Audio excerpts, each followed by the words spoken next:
Hello friends, नमस्कार। This is SP. Friends, आज जो हम करने वाले हैं, आज हम करेंगे संविधान प्रश्नोत्तरी का पार्ट नंबर 7। इससे पहले हम संविधान प्रश्नोत्तरी का पार्ट 6 कर चुके हैं, यानी कि 6 पार्ट कर चुके हैं। तो आज का रहेगा यानी कि पार्ट 7। आइए देखते हैं संविधान प्रश्नोत्तरी का पार्ट नंबर 7। ओके फ्रेंड्स, तो ये रहा संविधान प्रश्नोत्तरी पार्ट 7 का क्वेश्चन नंबर फर्स्ट, यानी कि पहला प्रश्न। पहला प्रश्न क्या कहता है, देखते हैं। भारत के संविधान के अनुच्छेद 360 का संबंध है। भारतीय संविधान का जो अनुच्छेद 360 है उसका संबंध निम्नलिखित में से किससे है? राष्ट्रीय आपातकाल से, किसी राज्य में आपातकाल से, या फिर संसदीय चुनाव आयोजित करने से, या फिर ऑप्शन डी कहता है वित्तीय आपातकाल से। तो फ्रेंड्स, यहाँ पे भारतीय संविधान का जो अनुच्छेद है 360, उसका संबंध किससे है?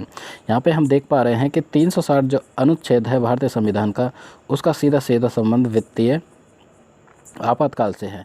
वित्तीय आपातकाल से है, ठीक है। तो यहाँ पे क्वेश्चन नंबर फर्स्ट, पहले प्रश्न का ऑप्शन नंबर डी बिल्कुल करेक्ट होता है। लेकिन हम यहाँ पर चीज़ें डिस्कस करना चाहेंगे फ्रेंड्स, यानी कि जब भी हम आर्टिकल अनुच्छेद की बात करते हैं, ठीक है, यानी कि राष्ट्रपति की कुछ आपातकालीन शक्तियां हैं, यानी कि इमरजेंसी पावर्स ऑफ प्रेसिडेंट, ठीक है। तो उसमें यदि हम आर्टिकल 352 की बात करें, 356 की बात करें एंड 360 की बात करें, तो यहाँ पे 360 पूछा गया है। पहले 352 की बात करते हैं हम, तो वित्तीय आपातकाल, ठीक है। यदि 356 की बात करते हैं तो राष्ट्रपति शासन, यदि 360 की बात करते हैं तो वो हो जाता है फ्रेंड्स, यानी कि वित्तीय आपातकाल। तो क्वेश्चन नंबर फर्स्ट का पहला डी ऑप्शन बिल्कुल सही होता है। अब हम चलते हैं नेक्स्ट क्वेश्चन नंबर 2। ये रहा क्वेश्चन नंबर 2। क्वेश्चन नंबर 2 क्या कहता है, कौन सा मूल अधिकार सभी व्यक्तियों को है? यहाँ पे मौलिक अधिकार यानी कि फंडामेंटल राइट्स के बारे में बात है। तो कौन सा निम्नलिखित में से जो मौलिक अधिकार है वो सभी के लिए है?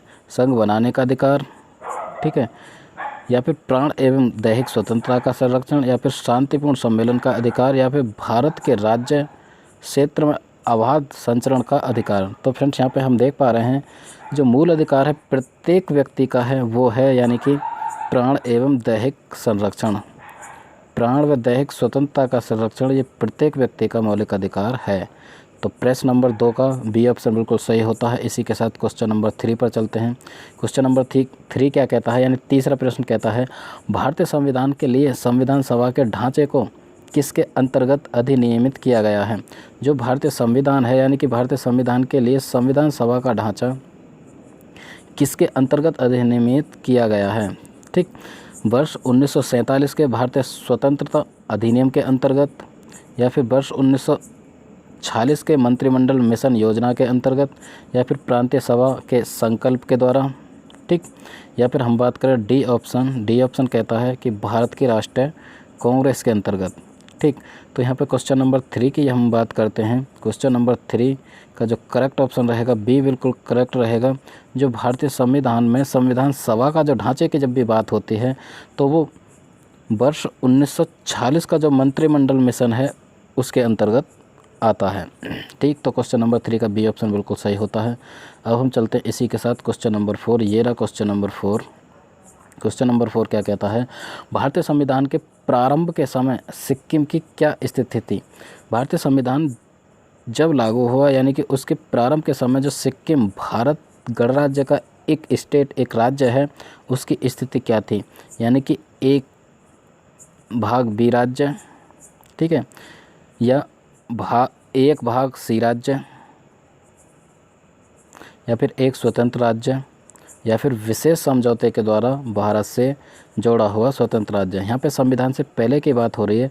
तो फिर संविधान से पहले की यदि हम बात करते हैं तो सिक्किम एक स्वतंत्र राज्य था। संविधान लागू होने के बाद कुछ प्रावधानों के अंतर्गत सिक्किम को भी भारत का एक राज्य, एक हिस्सा बना लिया गया, ठीक है। तो यहाँ पे क्वेश्चन नंबर 4 का सी ऑप्शन बिल्कुल करेक्ट होता है। अब हम चलते हैं क्वेश्चन नंबर 5 की तरफ। क्वेश्चन नंबर 5 क्या कहता है, ये रहा क्वेश्चन नंबर 5। क्वेश्चन नंबर 5 कहता है, अस्पष्टता का उन्मूलन किस अधिकार के अंतर्गत आता है? जो अस्पष्टता है, यानी कि छुआछूत की भी हम बात करते हैं, तो उसका उन्मूलन यानी कि किस अधिकार के अंतर्गत है कि अस्पृश्यता को ख़त्म कर दिया गया? शोषण के विरुद्ध अधिकार, या फिर समता का अधिकार, या फिर स्वतंत्रता का अधिकार, या फिर हम बात करते हैं फ्रेंड्स संवैधानिक उपचारों का अधिकार। तो फ्रेंड्स यहाँ पे अस्पृश्यता का उन्मूलन यानी कि छुआछूत या अस्पृश्यता को किस मौलिक अधिकार के अंतर्गत समाप्त कर दिया? शोषण के विरुद्ध। तो फ्रेंड्स अस्पृश्यता एक शोषण नहीं है, इसलिए ये ऑप्शन हट जाता है। तो यहाँ पे बी ऑप्शन बिल्कुल करेक्ट रहेगा, यानी समता, राइट टू इक्वलिटी यानी समानता का अधिकार के अंतर्गत आता है कि अस्पृश्यता का उन्मूलन यानी कि अंत कर दिया गया। तो यहाँ पे क्वेश्चन नंबर 5 का ऑप्शन बी बिल्कुल सही होता है। इसी के साथ चलते हैं हम क्वेश्चन नंबर 6 की तरफ। ये रहा क्वेश्चन नंबर 6। क्वेश्चन नंबर 6 कहता है राज्य लोक सेवा आयोग के अध्यक्ष कितने वर्ष के लिए अपना कार्यभार संभालते हैं? ठीक है, तो यहाँ पे जो बात हो रही है राज्य लोक सेवा आयोग की, फ्रेंड्स इस क्वेश्चन को करने से पहले मैं आपको बताना चाहूँगा कि यहाँ पे अधिगम मंच यानी कि अधिगम मंच पर हम कर रहे हैं आज भारतीय संविधान प्रश्नोत्तरी। भारतीय संविधान प्रश्नोत्तरी के ऑलमोस्ट 6 पार्ट हम कर चुके हैं। ठीक है, ये जो 7वां पार्ट है इसमें हम बहुत ही महत्वपूर्ण क्वेश्चंस डिस्कस कर रहे हैं। यदि अभी तक आपने वो 6 पार्ट नहीं देखे तो आप जाकर देख सकते हैं, जिसमें हम संविधान से संबंधित बहुत महत्वपूर्ण क्वेश्चन डिस्कस कर रहे हैं। तो 7वां पार्ट में भी कुछ इंपॉर्टेंट क्वेश्चन डिस्कस कर रहे हैं। ये रहा क्वेश्चन नंबर 6। क्वेश्चन नंबर 6 कहता है कि राज्य लोक सेवा आयोग के अध्यक्ष कितने वर्ष के लिए कार्यभार संभालते हैं? यहाँ पे राज्य लोक सेवा आयोग की बात हो रही है। ठीक है, तो राज्य लोक सेवा आयोग का जो अध्यक्ष है कितने वर्ष के लिए कार्यभार संभालते हैं? 5 वर्ष के लिए, 6 वर्ष के लिए, या फिर सी ऑप्शन कहता है, ऑप्शन सी कहता है 6 वर्ष अथवा 62 वर्ष की आयु तक जो कि पहले हो, या फिर 5 वर्ष या 65 वर्ष की आयु तक जो पहले हो। तो फ्रेंड्स जब भी राज्य लोक सेवा आयोग की बात करें तो यहाँ पे सी ऑप्शन बिल्कुल करेक्ट होगा, यानी कि 6 वर्ष उनका कार्यकाल होता है। यदि हम कार्यकाल की बात करते हैं तो 6 वर्ष होता है, और उम्र जो होती है यानी कि आयु 62 वर्ष होती है। 62 वर्ष तक कोई भी व्यक्ति राज्य लोक सेवा आयोग का अध्यक्ष बना रह सकता है, 6 वर्ष का कार्यकाल पूरा करता है। यदि उसकी 62 वर्ष की उम्र 6 वर्ष के कार्यकाल से पूर्व हो जाती है तो वो सेवानिवृत्त हो सकता है। ठीक, तो यहाँ पे क्वेश्चन नंबर में बात की, यहाँ पे क्वेश्चन नंबर 6 का सी ऑप्शन बिल्कुल सही होता है। अब हम चलते हैं नेक्स्ट क्वेश्चन नंबर 7 पर। ये रहा क्वेश्चन नंबर 7। क्वेश्चन नंबर 7 कहता है, क्वेश्चन नंबर 7 ये रहा। क्वेश्चन नंबर 7 की यदि हम बात करें, अनुच्छेद 356 के अंतर्गत एक राज्य में संवैधानिक तंत्र के विफल हो जाने के कारण उत्पन्न आपातकाल की उद्घोषणा करने के लिए संसद के दोनों सदनों को कितने समय के अंदर अनुमोदन करना होता है? ठीक है, तो कितने समय के अंदर अनुमोदन करना होता है? 15 दिन के अंदर, या फिर 1 महीने के अंदर, या फिर 2 महीने के अंदर, या फिर 3 महीने के अंदर। फ्रेंड्स यहाँ पे क्वेश्चन को दोबारा से समझ लेते हैं कि यदि किसी राज्य में यानी कि संवैधानिक जो तंत्र यदि वो विफल हो जाता है, ठीक, किसी राज्य में संवैधानिक तंत्र विफल हो जाता है, कुल मिला के मुख्यमंत्री अपना बहुमत सिद्ध नहीं कर पा रहा है या किसी कारणवश वो विफल हो जाता है, तो उस राज्य में अनुच्छेद 356 लग जाता है। ठीक है, यानी कि आपातकाल की घोषणा हो जाती है। इसके लिए संसद के दोनों सदनों को कितने समय के अंदर अनुमोदन करना होता है? ठीक, या अनुमोदन करना चाहिए 15 दिन के अंदर, ठीक है, या फिर हम बात करें 1 महीने के अंदर, या फिर 2 महीने के अंदर, या फिर 3 महीने के अंदर। तो फ्रेंड्स यानी कि संसद को 2 महीने के अंदर अनुमोदन करना चाहिए। क्वेश्चन नंबर 7 का जी ऑप्शन बिल्कुल करेक्ट होता है, यानी कि 2 महीने। इसी के साथ चलते हैं 7 के बाद क्वेश्चन नंबर 8। क्वेश्चन नंबर 8 क्या कहता है, निम्नलिखित में से किस आयोग को संविधान में स्थान नहीं दिया गया है? निम्नलिखित में से जो एक आयोग है उसको संविधान में स्थान नहीं दिया गया है, वो कौन सा है? कुल मिला के कह सकते हैं कि कौन सा एक संवैधानिक आयोग ना है क्या गैर संवैधानिक है। तो सबसे पहले हम बात करते हैं यानी कि चुनाव आयोग, योजना आयोग, संघ लोक सेवा आयोग, या फिर अनुसूचित जात और अनुसूचित जनजाति के लिए राष्ट्रीय आयोग। तो फ्रेंड्स यहाँ पे हम देख पा रहे हैं चुनाव आयोग भी संवैधानिक है, ठीक है, संघ लोक सेवा आयोग भी, और डी ऑप्शन भी सही होता है। तो यहाँ पे हम बात करेंगे फ्रेंड्स जो गैर संवैधानिक है या संवैधानिक दर्जा नहीं है वो है योजना आयोग। योजना आयोग एक गैर संवैधानिक संस्था है। तो क्वेश्चन नंबर 8 का बी ऑप्शन बिल्कुल सही होता है। नेक्स्ट चलते हैं क्वेश्चन नंबर 9। क्वेश्चन नंबर 9 कहता है, भारतीय संसद ने राज्य के पुनः संगठन अधिनियम को कब पारित किया? ठीक, यानी कि भारतीय संसद द्वारा राज्य के पुनर्गठन अधिनियम को कब पारित किया गया? 1956 में, 1957 में, 1950 में, 1948 में। फ्रेंड्स, यानी संसद द्वारा जो राज्य का पुनर्गठन संगठन अधिनियम है, यानी कि किसी भी राज्य का पुनर्गठन किया जा सकता है, उसे दोबारा से व्यवस्थित किया जा सकता है, उसके 2 पार्ट हो सकते हैं। कुल मिला के एक ऐसा अधिनियम है जिसे हम राज्य का पुनः संगठन अधिनियम कहते हैं।